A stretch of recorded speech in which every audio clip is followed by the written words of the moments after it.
Kisah kapal SS Urang Medan. Laut di sekitar Selat Malaka malam itu tenang. Hanya riak kecil yang terdengar. Di bawah langit penuh bintang, kapal dagang Silver Star sedang melaju perlahan. Awaknya sibuk dengan rutinitas malam. Radio operator kapal itu, seorang pria bernama Andrews, tiba-tiba mendengar suara samar dari alat Morse yang mendesis. Awalnya ia mengira hanya gangguan biasa, namun semakin lama semakin jelas. SOS, dari Urang Medan kami terapung. Semua perwira, termasuk kapten, mati di ruang peta. Dan kemungkinan seluruh kru mati. Andrews terpaku. Tangan yang memegang kertas catatan hampir gemetar. Setelah beberapa detik hening, sinyal itu terdengar lagi. Kali ini lebih pendek, lebih dingin. Saya mati. Lalu sunyi. Kru Silver Star saling berpandangan dengan wajah pucat. Urang Medan, gumam kapten kapal. Brown, aku belum pernah dengar kapal itu. Tapi jika ada awak yang masih hidup, kita harus mencari mereka. Tanpa buang waktu, kapal mereka mengubah haluan menuju koordinat sinyal. Malam yang awalnya damai, kini dipenuhi kecemasan. Beberapa jam kemudian, di kejauhan terlihat sebuah kapal besar terapung, tak bergerak. Cat di badannya mengelupas. Namun, masih terlihat samar tulisan SS Urang Medan. Tak ada lampu, tak ada suara, hanya gelap dan dingin. Silver Star mendekat, lalu mengirim beberapa awak untuk memeriksa. Begitu menjejak geladak, hawa aneh langsung terasa. Udara mendadak dingin menusuk tulang. Padahal malam itu sebenarnya lembab dan panas. Salah satu awak Silver Star berbisik, "Apa kau merasa dingin sekali, seperti di ruang es?" Mereka berjalan perlahan, menyusuri dek yang sunyi. Lalu salah satu dari mereka menjerit pelan. Di depan, tergeletak tubuh seorang awak Urang Medan. Matanya terbuka lebar, melotot ke langit dengan wajah membeku dalam ekspresi teror. Mulutnya menganga seolah berteriak, tapi tak ada suara yang keluar. Semakin jauh mereka masuk semakin banyak mayat ditemukan. Semua dalam posisi aneh, ada yang tangan terangkat seperti menangkis sesuatu. Ada yang menempel ke dinding, seolah mencoba melarikan diri. Bahkan, anjing kapal ditemukan mati, dengan gigi terkatup, dan bulu berdiri.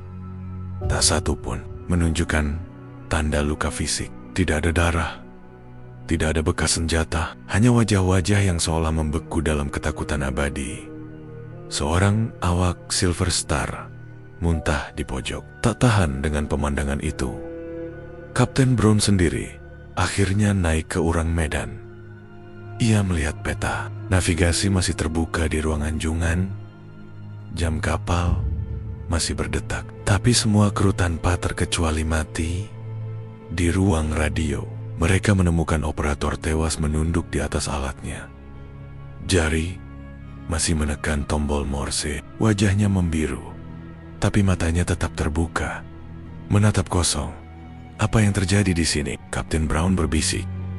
Namun sebelum mereka bisa mencari jawaban, salah satu perwira Silver Star berteriak, "Asap dari ruang bawah!" Dan asap hitam pekat mulai merayap dari lambung kapal. Bau logam terbakar dan belerang memenuhi udara. Kapten Brown berteriak agar semua orang kembali ke perahu penyelamat. Mereka berlari menuruni tangga. Detik-detik terasa lambat. Asap semakin tebal. Suara retakan logam bergema. Begitu semua awak Silver Star kembali ke kapal mereka, suara ledakan menggelegar. Api menjilat dari perut Urang Medan. Lalu dalam hitungan menit, kapal itu tenggelam ke dasar laut. Hanya beberapa jam setelah mereka menemukannya, semua bukti lenyap. Namun, sejak malam itu, awak Silver Star tidak pernah benar-benar bebas. Beberapa melaporkan mimpi buruk yang sama. Wajah-wajah menganga dari Urang Medan menatap mereka dengan mata kosong. Ada pula yang bersumpah mendengar ketukan Morse samar saat berada di kabin. Dengan pesan yang sama, saya mati. Dan cerita ini hanyalah awal dari teror yang tak akan pernah mereka lupakan. Malam setelah peristiwa itu, kapal Silver Star kembali melanjutkan perjalanannya. Tetapi sejak mereka meninggalkan reruntuhan Urang Medan, suasana di atas kapal berubah mencekam. Seakan-akan ada sesuatu yang ikut bersama mereka. Awak kapal tak lagi mereka makan dengan diam, bekerja dengan wajah pucat, dan selalu melirik ke arah laut, seolah takut ada yang muncul dari kegelapan. Andrews, operator radio yang pertama kali menerima pesan SOS, paling merasakan perubahan itu. Malamnya, ia duduk di ruang radio, mencoba menenangkan diri. Namun tiba-tiba, suara klik, klik terdengar dari mesin Morse. Ia menoleh. Radio itu padam, bahkan kabelnya sudah dilepas sejak pagi. Tapi bunyi ketukan tetap ada.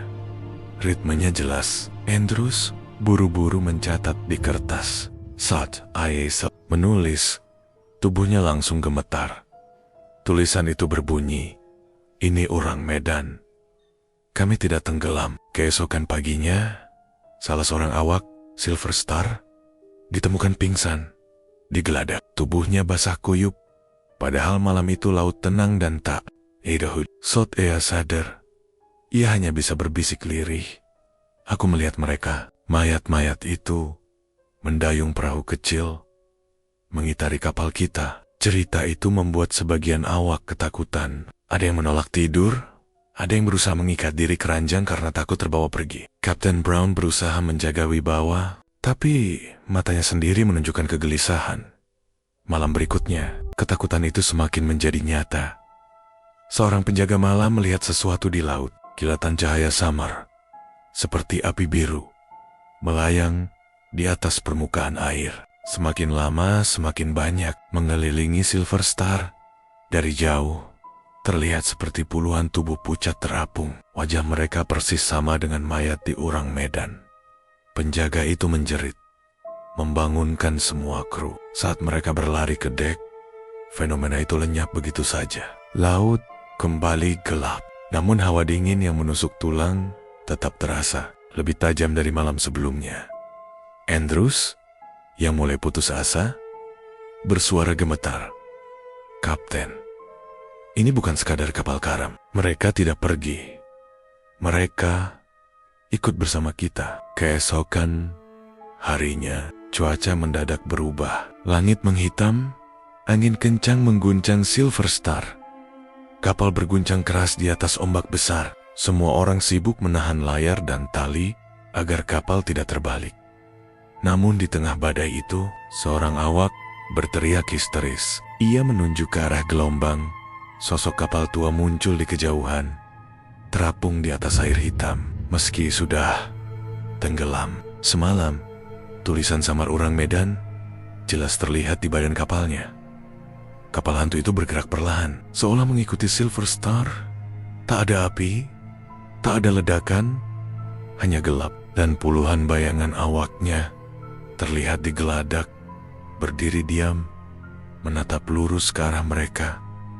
Saat badai reda, kapal itu hilang begitu saja. Namun sejak saat itu, satu persatu, kru Silver Star mulai jatuh sakit. Mereka pucat. Tubuhnya membiru seperti kekurangan oksigen. Beberapa bahkan ditemukan tidur dengan mata terbuka, seolah masih terjaga. Andrews mulai menghubungkan semuanya. Wajah mereka sama seperti mayat Urang Medan. Katanya, ketakutan berubah jadi kepanikan. Ada bisikan bahwa mungkin para roh dari Urang Medan sedang mencari tubuh baru untuk berlabuh. Malam ketiga setelah kejadian, mimpi buruk mencapai puncaknya. Andrews kembali terbangun oleh suara ketukan Morse. Kali ini, ia tidak mencatat, melainkan membiarkan suara itu mengalun. Bunyi itu seperti dipukul dari balik kaca, terburu-buru, putus-putus. Akhirnya, ia mengangkat headset. Sebuah suara parau terdengar langsung di telinganya. Bukan Morse, bukan sinyal biasa, tapi suara manusia. "Kami di bawah laut. Jangan tinggalkan kami sendirian." Andrews menjatuhkan headset. dan menjerit. Suaranya menggema di seluruh kapal, membangunkan para kru yang lain. Saat semua orang berlari masuk ke ruang radio, mereka melihat headset itu masih berayun. Dengan suara samar dari dalamnya, "Saya mati." Namun kali ini, suara itu bukan hanya satu, puluhan, bahkan ratusan suara terdengar serempak, memohon dan merintih. Sejak malam itu, seluruh kru tahu satu hal. SS Urang Medan memang sudah tenggelam, tapi arwah mereka tidak. Mereka masih berada di laut, menunggu, menatap, dan mungkin mencari korban baru. Dan Silver Star mungkin sudah menjadi target berikutnya. Suara kayu kapal yang berderit pelan mengiringi langkah-langkah kru Silver Star yang masih berusaha memahami apa yang sebenarnya terjadi. Tubuh-tubuh para awak Urang Medan masih membeku dalam posisi yang aneh. Seolah saat ajal menjemput, mereka sedang menyaksikan sesuatu yang tak bisa dijelaskan dengan akal manusia. Kapten Silver Star memutuskan untuk membawa beberapa jasad ke dek utama agar lebih mudah diperiksa. Namun, begitu tangan mereka menyentuh tubuh yang kaku itu, hawa dingin menyeruak. Bukan dingin biasa, melainkan seperti es yang berasal dari dalam tulang. Tubuhnya masih kaku, seperti baru saja mati. Bisik salah seorang kru. Wajahnya pucat. Tiba-tiba, salah satu mayat terlepas dari pegangan mereka dan jatuh ke geladak. Kepalanya menghantam keras, namun alih-alih hancur atau berdarah, matanya justru terbuka lebar. Bola mata yang sebelumnya putih kini tampak gelap, seolah diliputi kabut hitam. Seorang kru menjerit, dan yang lain buru-buru menyeret tubuh itu kembali. Anehnya, mata itu tetap terbuka, menatap kosong ke arah langit. Malam itu, kabut tebal turun. Baggage kru Silver Star yang berjaga di geladak melaporkan sesuatu yang aneh. Bayangan berjalan di atas dek Urang Medan. Mereka bergerak. Suara penjaga itu bergetar melalui radio kapal. Namun saat kru lain berlari ke lokasi, tak ada siapapun kecuali mayat yang tetap kaku di tempatnya. Hanya bekas jejak kaki basah yang perlahan menghilang di atas papan kayu. Lalu terdengar ketukan pelan tapi berulang dari ruang mesin kapal. Padahal semua orang tahu tidak ada yang hidup di sana. Kapten memerintahkan 3 kru turun untuk memeriksa, tapi hanya 2 yang kembali. Mereka bercerita dengan wajah pucat, "Pak, kami melihat seorang awak kapal berdiri di ruang mesin, tapi tubuhnya hangus, seperti terbakar. Dia tidak bicara, hanya menunjuk ke arah laut. Dan ketika kami dekati, dia lenyap begitu saja." Satu kru yang hilang tak pernah ditemukan. Hanya helmnya yang tertinggal, tergeletak di dekat pipa mesin yang dingin. Malam itu, Silver Star akhirnya mengikat kapal Urang Medan dengan tali baja, bersiap menariknya ke pelabuhan. Namun sebelum rencana itu berjalan, suhu di dalam kapal semakin menurun drastis. Asap putih keluar dari lantai, dari mulut mayat, bahkan dari dinding kapal yang berembun, seolah kapal itu bernapas dengan hawa kematian. Dan dari kejauhan, salah seorang kru berteriak panik. Ia menunjuk ke arah geladak Urang Medan. "Kapten, lihat, mereka semua berdiri." Para mayat yang tadinya kaku kini perlahan bangkit. Satu persatu, tubuh mereka gemetar, kepala miring, dan mulut terbuka tanpa suara. Geladak kapal berubah menjadi pemandangan yang tak mungkin dilupakan siapapun. Suara jeritan menggema di udara malam ketika miat-miat di atas geladak Urang Medan mulai bergerak. Gerakan mereka lambat, kaku, seperti boneka yang dipaksa berdiri oleh tali tak kasat mata. Mulut mereka terbuka lebar, seolah ingin menjerit. Namun tak ada suara selain desisan angin dingin yang merayap di telinga para kru Silver Star. "Tarik talinya, kita lepaskan kapal ini," teriak sang kapten. Namun anehnya, tali baja yang mengikat Silver Star dengan Urang Medan sudah menegang. Seperti ada sesuatu dari dalam laut yang menahannya. Padahal tak ada mesin, tak ada jangkar, hanya airload yang bergelombang kecil. Tiba-tiba, satu mayat melompat ke laut. Tubuhnya jatuh dengan suara plung yang berat. Semua kru menahan napas, mengira tubuh itu akan tenggelam. Tetapi, yang mereka lihat justru jauh lebih mengerikan. Tubuh itu tidak tenggelam, melainkan berdiri tegak di atas permukaan air. Wajahnya menengadah ke arah kapal Silver Star. "Ya Tuhan," bisik salah satu awak. Tubuh itu kemudian berjalan di atas laut. Perlahan, ia mendekati sisi kapal Silver Star. Tangannya terangkat, mencoba meraih. Suasana makin mencekam. Radio komunikasi di kapal Silver Star kembali menyala sendiri. Suara berderak terdengar, diselingi bisikan lirih dalam bahasa yang tak dikenali. Hanya satu kalimat samar yang bisa dimengerti. "Ikutlah kami ke dasar laut." Beberapa kapal mendadak padam, menyisakan hanya cahaya bulan pucat. Dalam gelap itu, salah seorang kru Silver Star menghilang begitu saja. Hanya sepatu boot miliknya yang tertinggal di dek, masih basah dan berembun. Kapten, dengan wajah tegang, memutuskan untuk membakar urang Medan.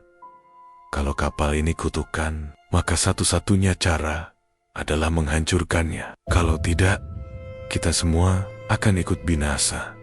Perintah itu segera dijalankan. Drum-drum minyak dari Silver Star dipindahkan ke urang Medan, dan api dinyalakan. Nyala pertama membuat kabut makin pekat, dan dari balik asap, jeritan tanpa suara bergema di seluruh kapal. Para mayat yang berdiri di geladak mendongak serentak. Mulut mereka terbuka lebar, seolah melolong tanpa suara. Lalu, satu persatu tubuh mereka runtuh, hancur menjadi abu dingin sebelum api benar-benar menyentuhnya. Namun, sesaat setelah api menjilat ruang mesin, sebuah ledakan dahsyat mengguncang laut. Boom! Gelombang besar menghantam Silver Star, hampir membalikan kapal itu. Urang Medan terbelah, lalu perlahan tenggelam ke perut samudra. Api padam seketika, seakan tersedot ke dalam kedalaman gelap. Hening, laut kembali tenang. Hanya suara ombak kecil yang berdesir para kru Silver Star Liga. Namun kelegaan itu hanya bertahan sekejap, sebab dari bawah laut yang gelap terdengar gema jeritan panjang seperti ribuan suara bercampur, memanggil, merintih, dan tertawa sekaligus.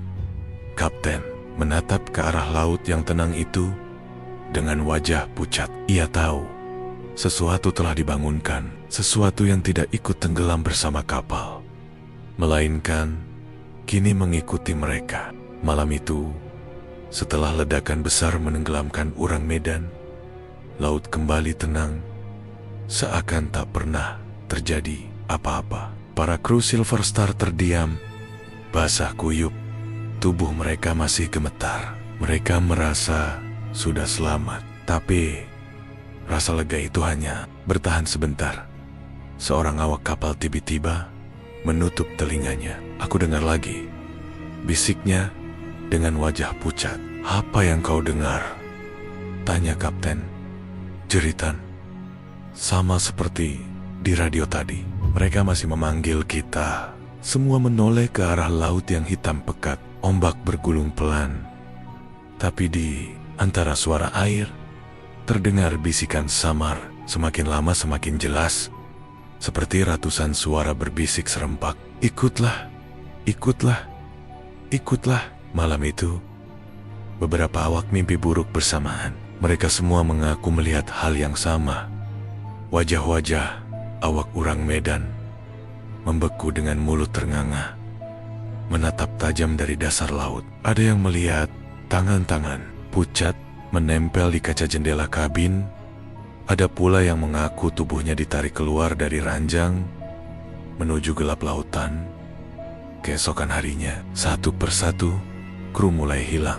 Tidak ada teriakan, tidak ada tanda perlawanan, hanya ranjang kosong dengan selimut kusut atau sepatu yang tertinggal di geladak, seperti mereka ditelan begitu saja oleh udara malam. Kapten mencoba melaporkan kejadian itu ke markas pelabuhan, namun setiap kali ia menghubungi lewat radio, yang terdengar hanyalah statis dan suara jeritan familiar dari urang Medan. Seakan kapal itu masih ada, masih mengirim pesan kematian. Hari-hari berikutnya, jumlah awak semakin berkurang. Wajah yang tersisa tampak layu, mata mereka merah karena kurang tidur. Beberapa bahkan mulai berbicara sendiri, seolah sedang bercakap dengan arwah. Hingga akhirnya, Silver Star tiba di pelabuhan. Hanya segelintir yang tersisa, termasuk sang kapten. Tubuh mereka kurus, wajah pucat, dan mata kosong. Mereka mencoba memberi kesaksian, tapi setiap kali bercerita, suara mereka mendadak serak. Lalu tubuh mereka kejang-kejang, seolah ada yang melarang mereka membuka mulut. Dan anehnya, sehari setelah bersandar, kapal Silver Star terbakar misterius. Api melahap seluruh tubuh kapal, menyisakan hanya kerangka besi hitam. Tidak ada yang selamat. Semua awaknya, termasuk sang kapten, hangus terbakar. Sejak saat itu, legenda urang Medan makin tersebar. Ada yang percaya itu sekadar cerita pelaut. Ada pula yang yakin kapal itu memang nyata sebuah kapal penuh arwah gentayangan yang membawa kutukan dari dasar Selat Malaka. Namun, beberapa nelayan hingga kini masih bersumpah saat malam-malam berkabut. Mereka melihat siluet kapal tua melintas di kejauhan. Tanpa lampu, tanpa bendera, tanpa suara mesin. Hanya sunyi. Dan sesekali terdengar suara jeritan dari kejauhan. Seakan berasal dari radio tua yang berderak. Jeritan yang tak pernah padam. Dan cerita pun tamat.